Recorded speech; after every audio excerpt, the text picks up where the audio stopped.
How will they attend to the electorate? Apisa mag okwach kich matimo nonro ewi tho mar laktar kendo jatim nonro Victoria Nthunya Mutiso koro nono matut kadipo ni nitiere tudruok moro amora ewi nek mar Victoria kod okil manche nonegi moyangi kaka Matthew Chalo Mbobu manotimore dwe mar 9 higa mokalo. Maling'ling wacho ni okil mar Mbobu ne ochung' ne jaoda Victoria maen Profesa David Musimi e bura malo kod keny e kinde kod jaode machon Rose Mbithe Ndetei. Yangore bende ni yo manonegodo Victoria chal gi yo mane onegodo Mbobu. Jafwambo mar Dalinta Ouma nigi ler mathoth.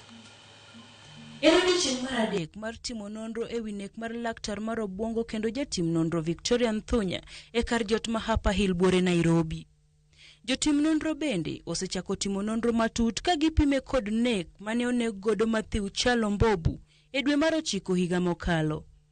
Wachore ni Chalo ma en okil ne ochung' ne jaod Victoria moyang kaka Profesa David Musimi e mwandune. Wach manyuolo paro mang'eny kuom jotim nonro en ni nek makamago chalre. Okil Matthew Chalo bende chudhe noluwo mos kapok ochwade magina e apaya ma Magadi e kar South Dhiambo dwe mar 9 higa mar 2025. Nek machielo mar laktar Victoria Nthunya otim bang' dweche 11 kuma jonjore mane oidho apiko noluwo bang'e mochwade magina ka en e nyamburko mare e thuolo mane odhi e tich. Nek mar laktar Victoria Nthunya nobiro bang' ka ne osegoyo lipot kobila ndalo 24 mokalo ni jok moko ma ok oyango buogo kawo ngimane.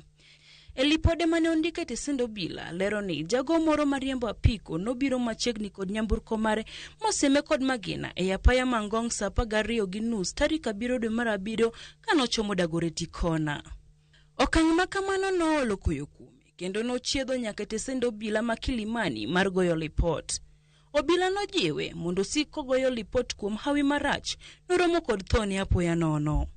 E seche ma nonro pod dhi nyime ewi nek mare, achije ariyo moyang kaka Rose Mbithe Mulwa mane en jaod laktar Mutiso machon kod Mulwa ma en nyar Rose nochwal e nyim doho kendo ichano mar winjo burano bang' ndalo 30 kosetiek nonro. Dalinta Ouma, Ramogi TV, Nairobi.